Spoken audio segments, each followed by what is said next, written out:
Evening. Welcome to the U.S. Department of Energy Solar Decathlon and XPO Volunteer and Intern Training. My name is Mary Lynn Chambers. I'm the volunteer manager for the volunteer program. We also have Sarah Farrar-Naj. She is the project manager with NREL and been with the Solar Decathlon for quite a few years to help us with the training this evening, and Heather Stafford, who is a volunteer coordinator, helping with the presentation.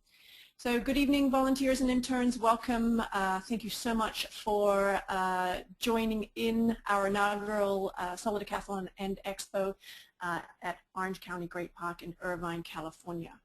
You'll see this sketch in front of you, which is a quick look at what we are beginning to build down at Orange County Great Park. To the left, the Expo aspects that we'll talk a little bit more about later in the presentation. And then to the right of the very large tent in the center is the Solar Village.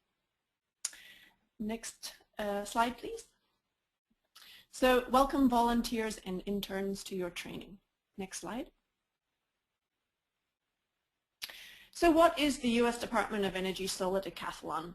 The Solar Decathlon challenges collegiate teams to design, build, operate solar-powered houses that are cost-effective, energy-efficient, and attractive. The winner of the competition is the team that best blends affordability, consumer appeal, and design excellence with optimal energy production and maximum efficiency. Here you'll see a short video. It's 2.5 minutes in length. We don't have the ability to show it to you on our presentation, but we do have at the end of this presentation a list of very helpful links that we will sort of accumulate in our training, which you are welcome to go back to and review at a later time. To learn more about the Solar Decathlon, they have a website, and here is the link. Next slide, please. And what is the Expo? The Expo is a new component to the Solar Decathlon this year. It is a clean, renewable, and an efficient energy exposition that will be hosted alongside the Solar Decathlon. It will be interactive exhibits, activities. The Expo will provide visitors with information about the broad spectrum of energy efficiency options in home design, transportation, consumer products, food production, and education. So this is definitely the largest and most ambitious event that we have hosted so far, and we're very excited to include the Expo component. Next slide.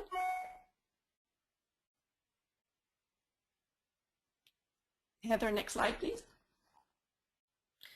So together, the Solar Decathlon 2013 and Expo create a unique and powerful showcase for technology, education, products, arts, and business opportunities related to clean and renewable energy generation and energy efficiency use. So I realize I just jumped right into our first training without letting Sarah say a few words and welcome you, and this is a perfect time where she might want to speak a little bit about the Decathlon and the Expo. So please welcome Sarah. Thank you, Mary Lynn. Good evening, everyone. My name is Sarah Farrar-Naj. I'm the project manager of the U.S. Department of Energy Solar Decathlon. And I want to thank you for your enthusiasm to be part of the training tonight, and thank you for your interest in this project. We are not able to conduct the competition and the public exhibit without you, our volunteers. So we're very grateful to have you joining us for this 2013 edition. Mary Lynn, will you cover some of the history, or should I do that now? Yes. We will actually shortly. Actually, I think it's the next slide. If you want to jump to the next slide, Heather, we can jump right into the history. There it is. Great. So the first Solar Decathlon was held in 2002 and then has occurred biennially since in 2005, 7, 9, and 11. These first 5 editions of the Solar Decathlon took place on the National Mall in Washington, D.C. So here we are for the 2013 edition, the 6th installment of this event in the United States, and the first one to be held on the West Coast, specifically in the Orange County Great Park in the city of Irvine. The photo that you see on this slide is Richard King. He is the visionary, the inventor, if you will, and the director of the Solar Decathlon.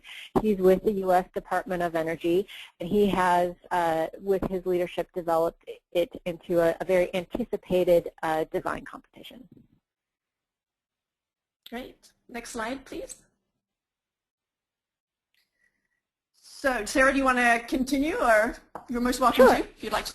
Sure. So we're excited that this Solar Decathlon concept has expanded internationally to include 2 additional international competitions, the Solar Decathlon Europe and the Solar Decathlon China.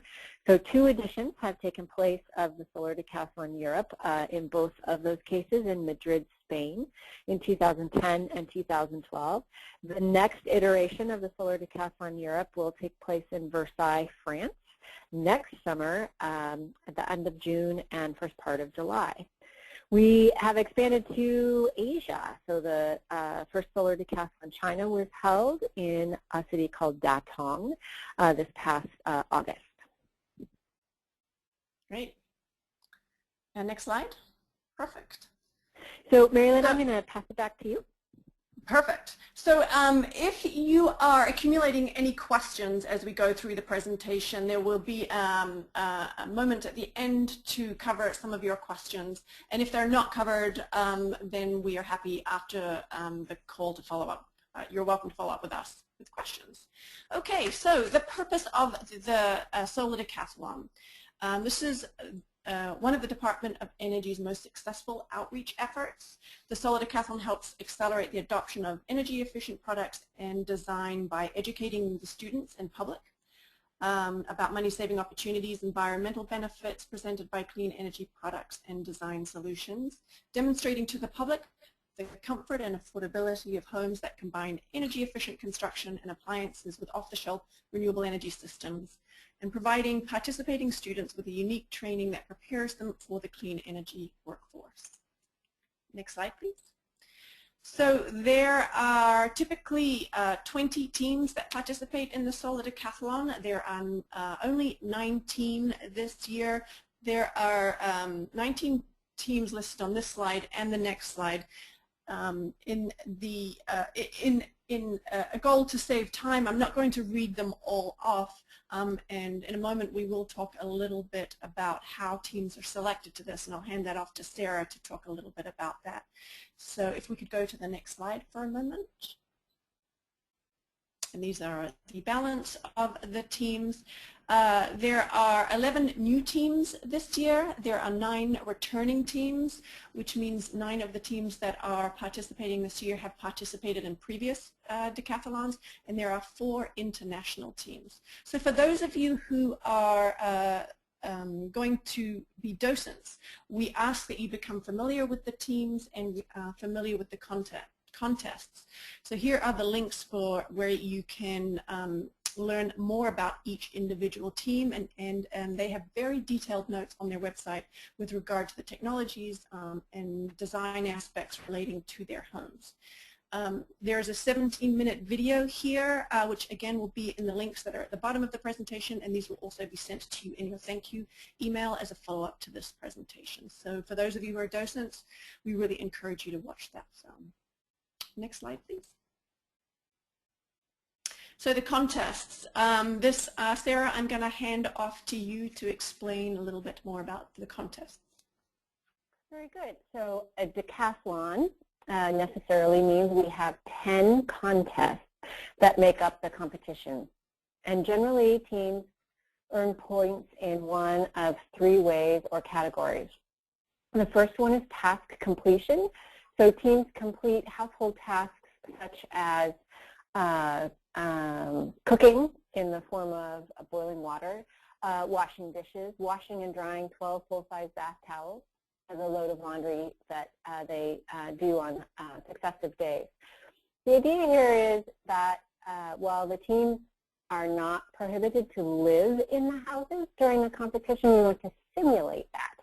So there are a series of tasks that they must complete in order to earn points in those contest activity areas. Another way, or the second way that they earn points, is in monitored performance. So there's a comfort zone contest in which they must maintain the temperature and relative humidity within the house within a defined range in order to earn full points in the monitored performance contest.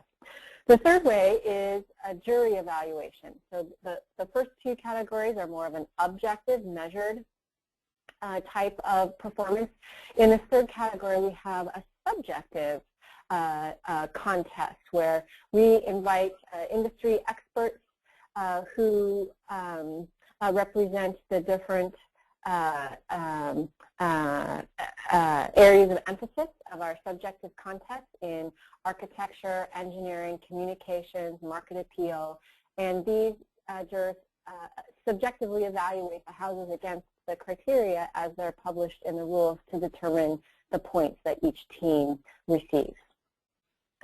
One of our subjective contests includes something called an affordability contest, and while it's very numerical, it is still the determination of an individual juror who conducts the evaluation that determines the points. So contests based on task completion or monitored performance we call measured or objective contests, and the contests based on the jury evaluations are called juried or subjective contests. And roughly speaking, the total 1,000 points of the competition, about half of them are objective or measured contests, and about half of them are jury or subjective contests. Next slide, please. Great. Yeah, that's great. Thank you. So the 10 contests that make up the Solar Decathlon competition are listed here. Architecture, market appeal, engineering, communications, and affordability. Those first 5 contests are juried or subjective contests. Then comfort zone, hot water, appliances, home entertainment, and energy balance. And those last 5 contests are either task completion or monitored objective contests. And of course, you can get a lot more information about each one of these contests at the link that's provided on the slide. Perfect. Thank you, Sarah. And to the right is an image of the leaderboard. This year we are doing a digital leaderboard which will occur in the welcome tents at each end of the solar village. This changes dramatically throughout the event, and it is a wonderful board to show visitors when they come and visit to see who's leading what category. Next slide, please. So the team selection process, Sarah, do you want to jump in and discuss this a little bit? Sure. So for each edition of the Solar Decathlon, it's approximately a 2-year project cycle for each of the participating collegiate teams. We typically get about twice as many proposals of interested universities to compete, from which we select 20 finalists to actually follow through the competition. So in the proposals, the teams are required to demonstrate their ability to design and build an innovative, energy-efficient solar-powered house, to raise necessary project funds, to integrate their project efforts with their course curriculum, and to organize a student team that is able to carry the project through to the completion at the competition site. We have a listing here of who the winning teams have been of the previous 5 editions. We've had a couple of repeat winners, you can see. In 2002 and 2005, the University of Colorado. In 2007 and 2009, a team from Germany, the Technische Universität Darmstadt. And most recently in 2011, the competition was won by the University of Maryland. Perfect. Thank you, Sarah. Next slide, please. Okay, so this here, although it's a little hard to see, is essentially the calendar of assembly, public exhibit phase, and then disassembly. So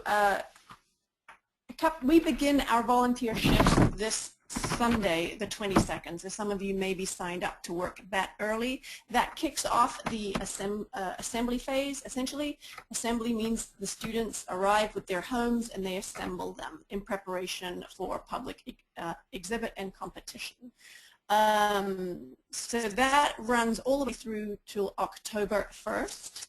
Then October 2nd is a rest day for the students. It's also an opportunity for the media to preview the homes, and there will be an opening reception on the evening of the 2nd. Some of you may be helping out that day, perhaps as a special event for the opening reception. And then October 3rd, we open with the opening ceremony from 9:30 to 11. And then at 11 o'clock sharp, we open to the public. So running, the days are a little bit sort of unusual to sort of communicate in the sense that public exhibit days, where the bulk of you will be working your shifts, are the Thursday, Friday, and Saturday for that 2-week period. And then the event goes dark to the public the 7th, 8th, and 9th. However, you will see that contests are being conducted the entire time. And then when we come back to the we reopen to the public on the 10th. That is when market appeal and affordability results are announced. And then on Friday the 11th, the architecture and communication results are announced. And then on the 12th, the final award ceremony, including the engineering results, are announced, and the winner of the Solar Decathlon is announced at that time. And then we open one final day, the 13th, to the public, and then we close our doors at 7 p.m. and the students start disassembling their homes. And then as of the 19th, the show has wrapped up and moved out of town and will return in 2 years' time. Sarah, do you have anything you want to add to that, or does that pretty much cover it? Marilyn, that was a very nice summary. Thank you. Just one point to emphasize, the public exhibit is open Thursdays through Sundays, October 3 through 13, and the schedule is the same every day. That of those days that are open to the public, 11 a.m. to 7 p.m. The Monday, Tuesday, Wednesday that are in the middle of those 2 long weekends are very active times for the collegiate teams to be presenting to the subjective juries, as well as to conduct a number of competition tasks and monitored performance activities. So that's why that we don't host the public on those days, because of the very intensive competition days, and that may be a common question from our public exhibit visitors. Great. Thank you. Next slide, please. So we are expecting over 100,000 visitors, and this is why we need you, our volunteers and interns. Next slide. So just to kind of back into this and put it in context, the volunteer force that are you and our team, our job is to care for the visitors from the moment they step onto the property until the moment we deliver them to the students, who will do their own tours of their own homes. And then when they step off of the student's property, then they return back into our hands to care for. So we want to make sure that they are using their time well, that we're orienting them well, that we're giving them different suggestions of the types of things that they can do given the time that they have to spend at our events. So that is our job. We're warm hosts, and we provide instruction and direction and guidance to our visitors. But there's a very, very clear line between what we do and what the students do. So what do volunteers do? Many things. We are greeters, docents, we register organizers, teams, and observers and volunteers, visitor liaisons, production assistants, special event volunteers, field trip, farm and food lab volunteers, badge check runners, open house, school days mentors, and water delivery and retrieval. To the right is actually an image before we move off this slide of us doing a very quick refresher training. We do this every day before your shift. We let you know who's in the lead. We discuss anything that's really pertinent to the day ahead. And behind is a site map where we conduct these trainings right outside our registration tent. Next slide, please. So what do interns do? Some of you might be on this training and you might be an intern helping us out. Interns wear either an intern badge or a captain badge. Interns are required to work 8 to 10 shifts and more if they choose. Therefore, they are a great source of support and leadership to our volunteers. Captains will be sent additional training support materials to help them in the field.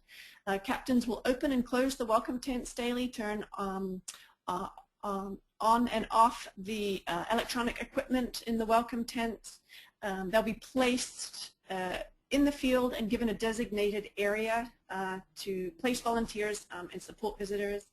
In addition, captains are a liaison between us, the volunteer team, the public, and volunteers as issues arise.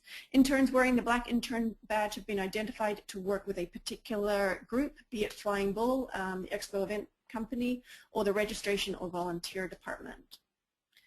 Next slide, please. Legacy volunteers. If you have worked in past decathlons as a volunteer or a decathlete, juror, observer, or as an organizer, please let the volunteer team know when you check in so you can wear this badge. This is a nice icebreaker if anybody from the general public approaches you and says, well, what is a legacy volunteer? That is your opportunity to tell your story about how you were involved in previous years. Next slide. And this one is for fun. If you are a volunteer who has signed up for 10 or more shifts, you get to wear this badge. Next slide. We have a couple of incentives actually for volunteers. We have a sponsor, Dandy, that is providing a mini fridge giveaway and a microwave giveaway, so we'll keep you apprised of what you need to do to achieve winning those prizes. Okay, nuts and bolts. Let's talk about arriving and parking for your shift. So here is a very large map, and again, impossible to read on this tiny screen. This map and everything we cover here will be broken down into training materials, and they will be uploaded in the coming days to your training page on the Solar Decathlon website and the Expo website. And these are all materials that you can go back to have a closer look at these maps and to become a little bit more familiar about where things are. But the takeaways from this is we have arranged free parking for you in parking lot A. And so right at the bottom with the large blue arrow and you see the small A, that is where you can park for free. You'll be parking with the teams and organizers. This is not for visitor parking. If you end up following the signs to the visitor parking, then they will charge you $5 to park there. If that does happen, then just let them know that you are a volunteer, and in most cases we hope they will let you go in without paying. That's what we've planned, but ideally we want you to follow the instructions if you are bringing your car to please park in lot A. Another reason you don't want to park in public parking is because it's a much longer walk to the registration tent. So there you have parked in lot A, and then if you follow the red line up to the volunteer registration tent, it is that small box at the bottom of the blue arrow. That is the registration tent where you come and register with us.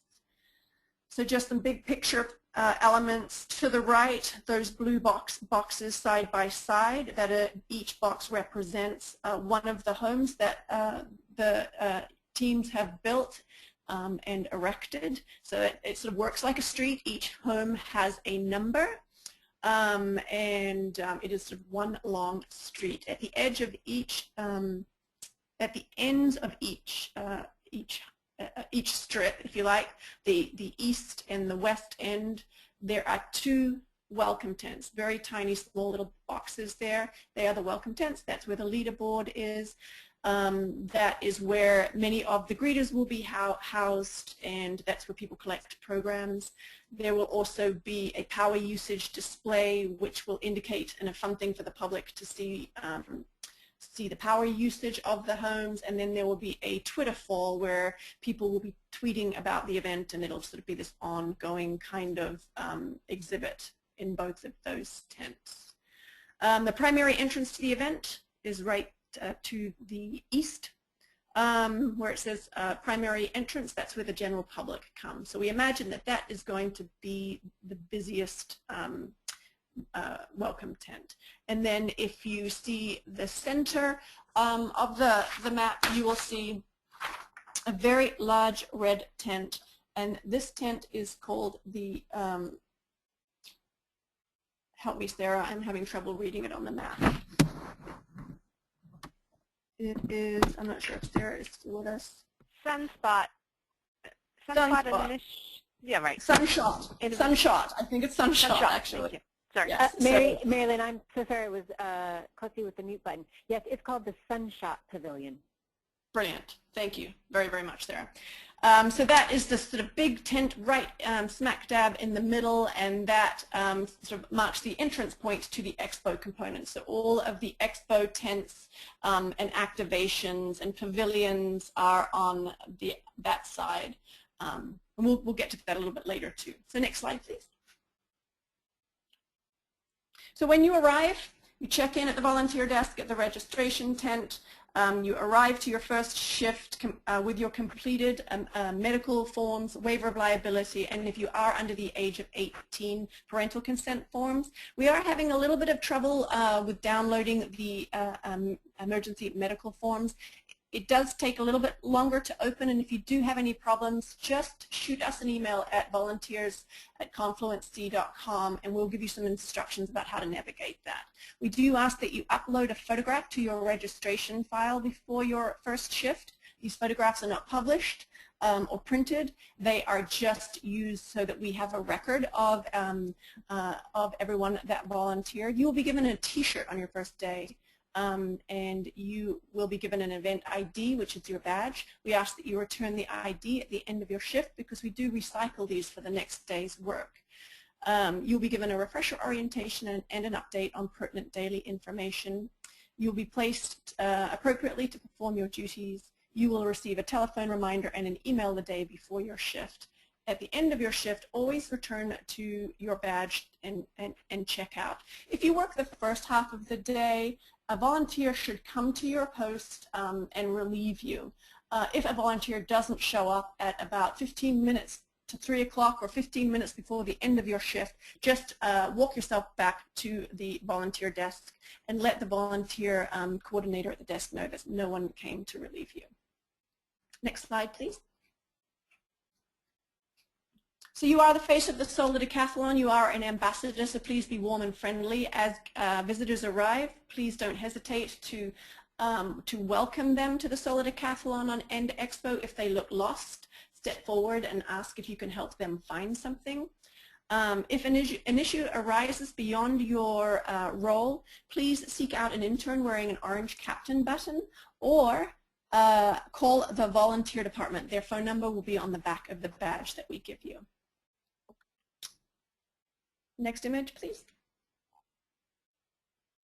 Keep it all upbeat. Refrain from making negative comments about the event, the sponsors, student teams, houses, staff, and volunteers. Just remember, people are listening, and because you are in a volunteer T-shirt, you are. It's very obvious that you are with the event. So definitely, be mindful about the things that you're saying. You can be positive and express any positivity at any time, and have fun. This really is a celebration. Next slide, please. So what to wear? You'll be given an official T-shirt. There are, if you are with a sponsor that is providing you with a T-shirt to wear, please wear that T-shirt and arrive ready in your T-shirt. And Schneider Electric, if you are with Schneider Electric, they are sending us your T-shirts in advance, so they will also be at the volunteer desk for you to pick up when you check in. There are 2 official yellow T-shirts. So these are what the bulk of you will wear during your shifts. One is designed to be worn if you are doing a shift in the village. The other is if you are doing a shift in the expo. So one thing that would be really helpful for us is if you have a shift that says expo in front of the title, that indicates your placements. So if you are returning to a second or third shift, please arrive in your expo shirt. Obviously, if you're working in the Solar Decathlon side, we'll give you another shirt. But just kind of help us make sure that you are attired correctly. If you have a shift that doesn't have expo in front of it, then essentially you are placed in the Solar Village. If you are a school day mentor, this is just for the 10th and the 11th, you will be given a red t-shirt. This is for safety and to make sure that you are visible to your students. We will also provide you a hat and a water bottle while supplies last. So this will keep the sun off to some degree, though you're welcome to bring your own hat if you prefer, but we will have some hats there. The Master Gardeners volunteers will be instructed to wear a uniform per the Master Gardener program. So yeah, I think that's all I have to say about that. Next slide, please. So here are some of the t-shirt looks. Obviously, this is from 2011, so colors, the yellow will definitely be the same, but the hats may be a different color. You'll see the top right is an orange shirt, Visitor Liaisons. They will be in yellow t-shirts this year, but we do have these Visitor Liaison jackets that we can have you wear if you would like. The bottom right is the red t-shirt with the red pennant. These are for our Solar Days mentors, a really good asset to have to make sure that you are visible to your students. And then there's another image at the bottom, which is Schneider Electric from 2011 in their green t-shirts. Next slide, please. So wear comfortable pants, jeans, shorts, and skirts. Wear extremely comfortable closed-toe shoes. I cannot emphasize enough, this is a huge property. You're going to be on concrete most of the time, so really wear comfortable shoes, no flip-flops. The Solar Decathlon ball caps will be provided, as earlier mentioned. And you're welcome to bring another hat. Refrain from bringing bags, as you will have to wear what you bring. There is no storage, I'm afraid. So if you are wanting to carry things, bring a very small bag or backpack. We will provide you with a sunblock, a water bottle, and a water dispenser in registration tent so you can fill up your water bottle before your shift. So on your second shift, if you've received a hat and a water bottle already, please make sure you return with those. Cancellation policy, you can select shifts and alter your shifts right up until 24 hours before the start time of your shift.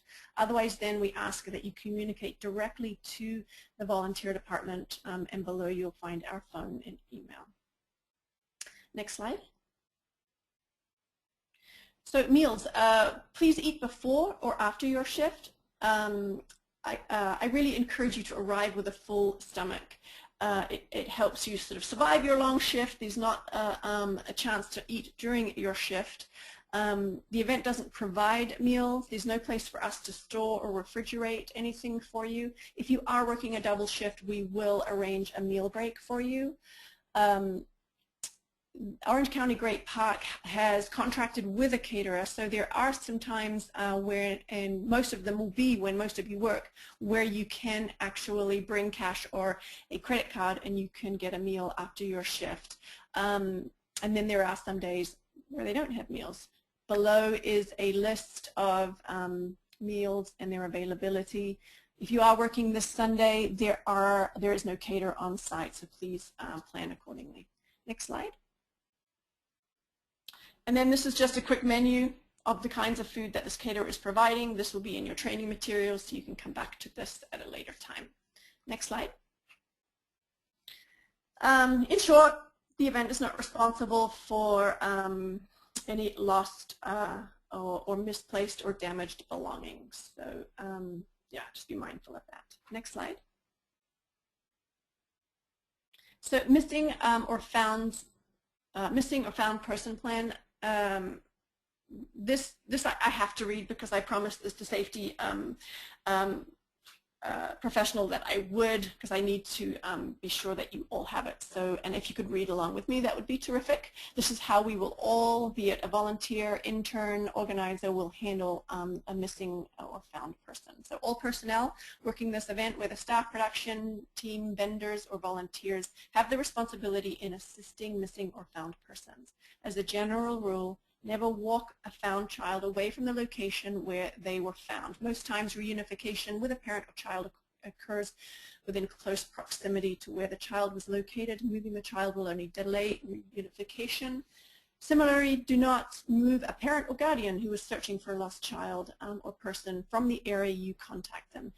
Keep them in the same area and broadcast information on the missing person over the radio or via cell phone. So as volunteers and interns, you most likely will not have a radio, so you can use your cell phone.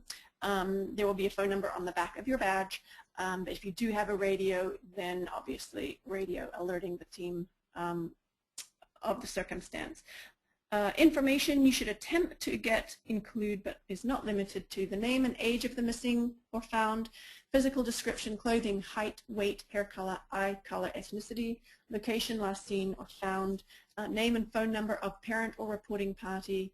Always stay with the person reporting someone missing or found person. We need to have someone available to speak to the reporting party if questions arise or additional information is necessary. If a missing or found person is not reunited in a reasonable amount of time, police officers who respond will assist you where to take the missing or found person and essentially take it from that point. Or they will take control of the person and escort them to the appropriate location while reunification attempts continue. Next slide, please. So this is the emergency plan. This will be also on the back of your credential, your event ID. So essentially it is how we cope with an emergency should it arise. So secure the scene to prevent further injuries, call 911 for an emergency response, provide first aid if needed and if trained, remain at the scene until a City of Irvine public officer takes charge, call or notify Solar Decathlon headquarters, organizers and or event staff. Next slide. Now you know how to get there, what to wear, and what to eat, but what do volunteers do? So if you have selected or you're considering being a Solar Decathlon Village greeter, you will be housed at the welcome tents or placed in strategic areas around the village. You will, those of you at the welcome tents will be handing out programs which indicate where the houses are and important information. You will also be guiding guests to expo attractions, so workshops, presentations, food, restroom locations, etc. If you will also, for those of you who are working in the welcome tents or those greeters who are out in the village, if people are interested in going on a docent-led tour, the docents will be staged at the welcome tents in the Solar Village. Next slide, please. Expo greeters will be greeters working in the expo. You could be in a couple of different places, but essentially you welcome all visitors to the Solar Decathlon and Expo. One thing that we would like all volunteers to do is always welcome to both events, because in the eyes of the public and the eyes of us as organizers, this is one big event, the Solar Decathlon and Expo, though they obviously have different mechanisms and attractions in each. You will be appointed a location and in most cases have a supervisor or captain to report to. For a list of speakers and workshops, refer to the Expo Program Guide, which will also be under the training materials that are on the Solar Decathlon and Expo websites for you to review at a later time. You can also visit the Expo website for an update on who is speaking when. Next slide.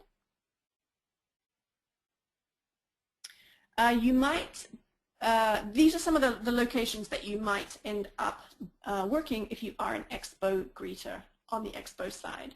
The Powerful Ideas Classroom, where there are going to be lots of activations regarding engineering, architecture, children's exhibits, a lot of interaction and speakers. The Powerful Ideas Symposium is a location for guest speakers and panelists.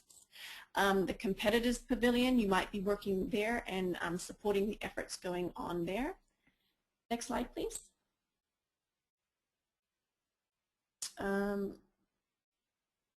Thought there was another slide in there, so I'm sorry if I messed up the order, but there is some other locations in the expo where you might be housed. If you are working for the Farm and Food Lab, for example, you would check in there and check in with the master gardeners, and you will be doing all kinds of things like manning entrances, manning lines. Oh, voila, there it is. That's what you'll be doing there. You might be a greeter in the transportation zone where you might be helping the organizers line people up, have them fill out waiver forms, get them ready to participate in any of the exhibits in the transportation zone. You might be placed in the Palm Court Arts Complex where there are exhibits going on concurrently. And perhaps even in the food pavilion area, which is the area where people can get refreshments throughout the exhibit hours. Thank you for finding that, Heather. Next, perfect, docents. So docents lead 15 to 20-minute tours, and they leave every 15 minutes from departing from the two welcome tents in the solar village on the west and east side of the village. You will all docents will wear a bright red button that says docents, so that you're easy to identify from afar.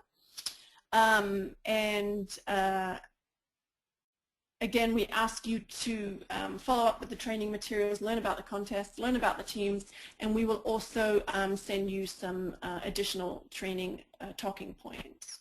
Docents should be comfortable interacting with the public and answer basic questions about energy efficiency, solar energy technologies, the contests, and the solar decathlon. So if you are on the fence and wondering if you are someone that's qualified to be a docent, I'd like to share a really wonderful story from 2011. We had a 12-year-old who she wanted to be an engineer when she grows up. My terrible English. And so that's something that she wanted to explore, and she convinced us that she was going to study really hard the training materials that we gave her. And she blossomed into one of the best docents that we had. So it's all really contingent on how much knowledge you already have, or if you are sort of perhaps lacking in some knowledge, the effort that you want to put behind it. Anybody can be a docent with the willingness to train. So standing and walking is obviously required for this, and being comfortable interacting with our guests. Next slide, please. Registration volunteers, loads of things in this category. There are two groups, Group 1 and Group 2. So Group 1 will be registering our decathletes, jurors, observers, staff, and organizers. Group 2 will be helping the volunteer team register event volunteers. So just the basic thing, handing out t-shirts, collecting and filing forms, credentials, and the like. Moderate lifting is required. Next slide, please. Visitor liaisons. This role is you are placed at the entrance to each property, to where each house is located. So your job is to organize the line. So some of these houses are there's going to be a wait in order for them to flow through the house. We don't want all the guests to just mob the students. We want to have an organized line, and we want to sort of trickle through guests in a sort of organized fashion. So your job is to invite your visitors to line up and let them know the estimated length of time before they will be able to get into the house, and then you'll be given a counter. So you count how many visitors are actually walking into that house, and then at the end of your shift, if you are on the first shift, you wait there until a volunteer comes and relieves you.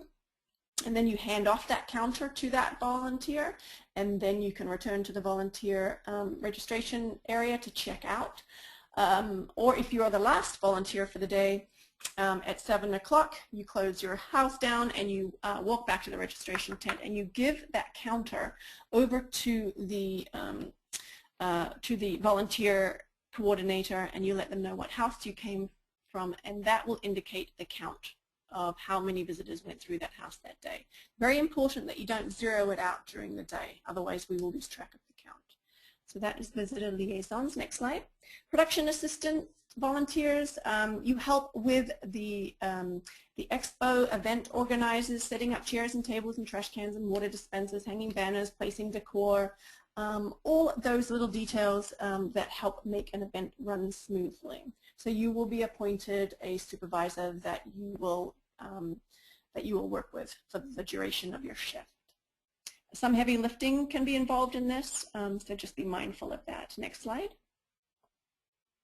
Special event volunteers, your duties include setup, holding seats, arrival flow, strike, and additional tasks as assigned. Standing and walking are obviously required for this. And these shift times are kind of all over the place, and they are contingent on the event. Next slide, please. XPO Farm and Food, I covered this a little bit, but you will be working alongside the master gardeners. Volunteers will be asked to staff entrances, manage children's activities, sign people up, lines, work with groups of children. So this is a very vibrant area. Upon arrival, check in with the master gardener at the master gardener booth there. And they're all very well labeled. And they have master gardener aprons on, so you'll be able to identify them very, very easily. Next slide, please. Field trip volunteers assist high school students on self-guided tours. So you will meet your students at a designated spot, greet them, and direct them. You'll give them a map and a schedule, informing them of the things that they can see, show them where the restrooms are, where to eat, and then you send them on their way. And then at the conclusion, you offer them the ability to ask you any questions as you make sure that they return to their buses and return home safely. Next slide. Badge check volunteers, these are stationed during the assembly and disassembly phase. You are going to want to make sure that everybody has a credential, an event ID in order to step on to the property. This is a really, really important role because your guests will be stepping into a construction zone, so they need to be they need to have a credential, so they need to have have permission to be on the property, and then second to that, they need to have minimal personal protective equipment. And the next slide will go into exactly what that is, so you know what to look for. No, maybe not. Maybe it's further down. That's okay, Heather. I think I've got it further down, but we'll go into that in a little more detail. So next slide.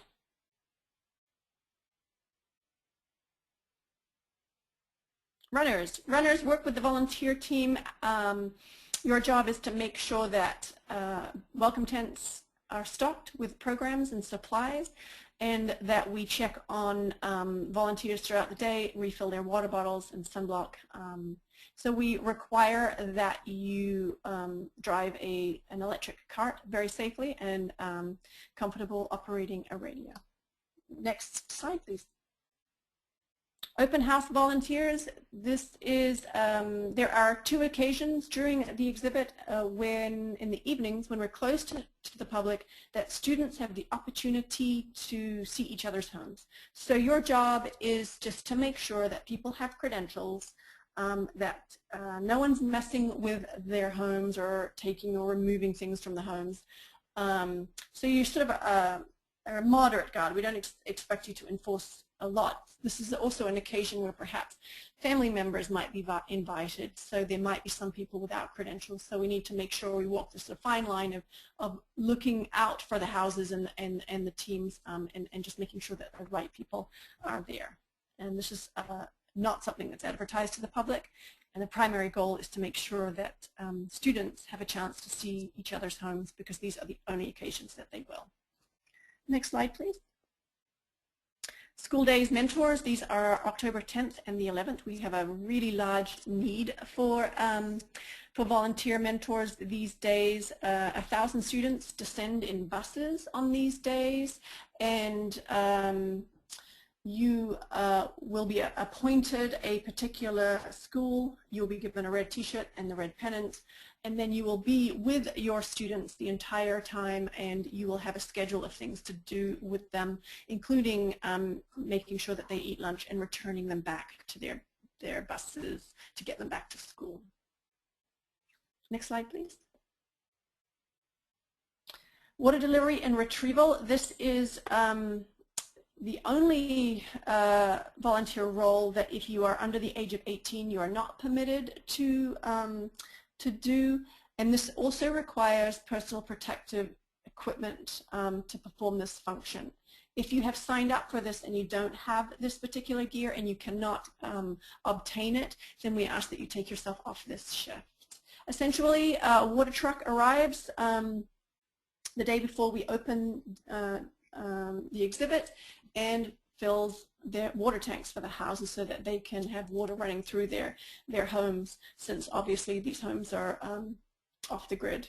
And then it also happens on the day after the exhibit closes so that they can drain the water. So you work with the organizers on connecting the truck, the water hose to the tanks, alerting the team, the next house that the truck is on its way, to make sure that it runs efficiently. So you'll be supervised and given really good instructions as to what to do. Next slide, please. Okay, so PPE, personal protective equipment, hard hat, glasses, pants, shoes. These all have to be up to ANSI standards that are displayed here.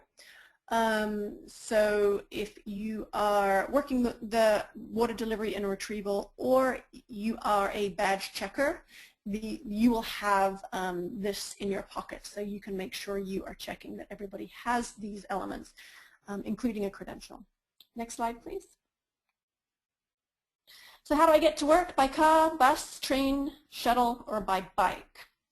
There are lots of different options. Next slide.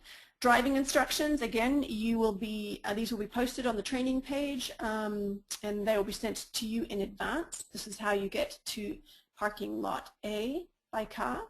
Next slide. By bus, you can check these bus schedules if you want to look at arriving by bus. Again, you can look at these more thoroughly later. Next slide.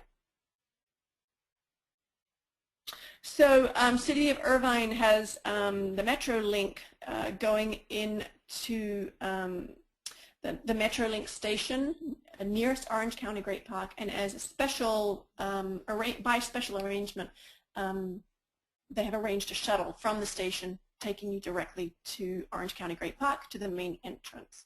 So definitely take a look at this to see if it's something that you would like to take advantage of. They do only operate during the public exhibit phase, so not during assembly or disassembly. You will notice that between 7 a.m. and 10:30 they run every 30 minutes. This is for you as volunteers. Interns, organizers, students can get there early because most of your shifts are going to start at 10 a.m. And then once we hit 10:45 to 7:30, they run every 15 minutes. Next slide. So just as a recap, the primary entrance is where the shuttle from the train will drop you off, and there's a bike rack there, and there's also a bike rack in the northernmost area too. Next slide. If you are a student at UCI, they have arranged a special shuttle in conjunction with the Solar Decathlon so that you can take the bus to and fro during public exhibit days only. So the only tricky thing about using this is if your shift starts at 10 a.m., unfortunately their shuttles start after that. But if you are working the second shift, then you can take advantage of using this shuttle system to volunteer. Next schedule. And there's just a little bit more. Thank you. Again, please go back to these and study them based on your needs. So a closer look at the expo. Right at the top there is where the farm and food area is. Again, very, very difficult to read, so I just encourage you to go back to these training materials where you can enlarge them. There's, to the left of the yellow box is Hangar 244. That's an area where some of the panels are going to happen. There's also these, the Palm Court where the artist exhibits are, so that's in the top north side of the exhibit. That sort of brown area in the center. All of the tents on the eastern side are pop-up park area there, a sort of food area and dining area where people can get a meal. There's the Competitors Pavilion, Irvine Public School Foundation, Discovery Village, the Sunshot Exhibit area. There's the Police and Mobile Command Unit there, Powerful Ideas Symposium, the Sunshot Pavilion, and then of course our registration tent. And there is also a medic area, which I had seen earlier, but for some reason it's escaping me. Oh, it's right there. Okay, so it's right below the competitive pavilion. It's the medic and ambulance care unit, so definitely know that that is there. Should you need it. Right at the bottom of the map, you'll see sort of these orange squiggly lines. These are the California Challenge course. This is something that's being presented by UCI. It's a vehicle challenge, and there's also an opportunity to sort of try out different electric and sort of alternative energized vehicles. So you might end up sort of working and supporting that effort. So loads of things going on. It's quite overwhelming, but do your best to kind of capture as much as you can. Next slide, please. Again, you know, this is the solar village where the houses are, the entrances and the exits. We've kind of covered this. So in the essence of time, just come back to it when you have a moment. Next slide. So these are the helpful links that we've covered in this training, and in addition, more. So how I'm going to organize these on the training pages, I will make sure that it's clearly noted for docents and otherwise. But please take the time to sort of go over things again and learn a little bit more deeply the things that we have covered in our training today. Next slide. So please be flexible with us. Some days we may be overstaffed or understaffed in certain roles, so we may ask you to be flexible and serve in the position of the greatest need. We still need volunteers and interns, so if you have friends and colleagues that are interested, we also have people coming and working in groups. That's something that we can accommodate. So spread the word. Next slide. So this is the volunteer team that is here to serve your volunteer experience. Myself, Mary Lynn Chambers, Heather Stafford, Bryce Fishman, Maureen Purcell. We're all here to help you get on shifts, navigate any of this territory, make sure that you feel fully supported and trained and able to perform your duties as we serve and take care of the visitors of the Solar Decathlon and Expo. Our number and email, reach out at any time. Next slide. So on behalf of the U.S. Department of Energy, Solar Decathlon and Expo, we thank you in advance for volunteering and interning. I know that it's 2 minutes away from 7, so I've raced through that, but I do want to take this opportunity to answer any questions. If you would like to ask any questions, Heather, if you want to pop your mic on, and you have the ability to type your questions to Heather, and then she will ask me, and then I will answer. Yes, I have. Thank you so much, Mary Lynn and Sarah. Great presentations. There was a lot of information, we know, but we're happy to answer emails or refer you to the exact links to places where we can get the answers for you. So glad to help after the webinar. A question came in, how do you register to volunteer for the XPO Farm and Food Lab? Oh, that's simple. You just go to the registration link. So go back to that links page, or you can just Google volunteer for the Solar Decathlon and Expo, and the website will show up. It's on the registration page, so you register and become, if you haven't already registered, most of you should have, but if you haven't, then register as a volunteer. You fill out a form, and then you'll receive a welcome email with instructions about how to sign up for your shift, and it will take you to your calendar, and you will see something that says Expo Farm and Food Lab volunteer shift, and you select the ones that suit your schedule. Super. Thank you very much. There was a question, where can we get a copy of the full presentation? And I will actually, while Marilyn is answering the next question, I will chat out a link to where the presentation will be posted. It is not posted there yet. We apologize, but it should be posted there probably by tomorrow, definitely before the next training, which will be this weekend. We also want to let you know there will be a recording posted of tonight's webinar that if you should choose to watch it again, we will keep recording and put a recording up so that if you want to go back, you can look at a recording also at the Solar Decathlon Volunteers training page. So next question, Marilyn, are groups able and welcome to volunteer? Yes, they are, and we encourage that, actually.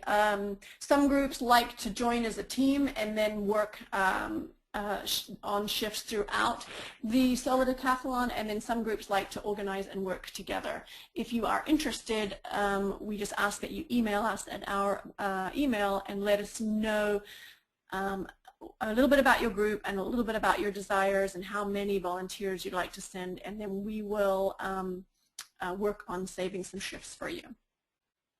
Oh, great, great. And then how about, what's the youngest age that someone could volunteer? I know you talked about the awesome 12-year-old docent, but what's the minimum age? Well, we actually don't put an age limit on volunteering. However, if you're under the age of 14, we do require that you are accompanied by an adult. And if you are under the age of 18, you have to fill out a parental consent form so that your parents know or guardians know where you are and they've granted you permission. If you are under the age of 13, if you do want to volunteer without an adult, you just have to talk to us first, and we sort of decide that on a case-by-case basis. So if you are similar to the docent we had in 2011, she ended up doing tours on her own and executed them perfectly. So it's sort of done by a case-by-case, but the hard and fast rule is accompanied under the age of 13. If you are under the age of, if you're 10 or under, we obviously definitely enforce that rule, but we do encourage families to volunteer together. We had a docent father and son team. The son was 10 years old, and the father, he and the docent together. So it made for a wonderful experience for our visitors, and for the most part, the 10-year-old led the tour, and he was supported by his father. So wonderful. Yeah. Good. Should we check in prior to the day of our first shift to receive the shirt to wear? Yeah. That's a great question. It is a great question, and yes, you can do that. So we will be there bright and early. We'll be there at 7 a.m. this Sunday, and we will pretty much be there from 7 a.m. in the morning until 7 p.m. daily. So you are welcome to come in advance, collect your T-shirt and your hat, and turn in your paperwork. That actually helps us tremendously on your check-in day. It makes things a little more swift. And then you can arrive already dressed and ready to go. Super. We have another question. I know we're really running out of time, so apologize if we didn't get to all your questions. We will be responding by email after the webinar. Will the shift board be updated with more shifts? For instance, there are no shifts on September 29th, which was noted as needing water volunteers. So will there be more shifts added to shift board? It is a really good question. Most likely not on the 29th. That's during the assembly phase, and we have, a lower need for volunteers, but we have a greater need for volunteers during the exhibit days, where we have plenty of shifts that are not covered.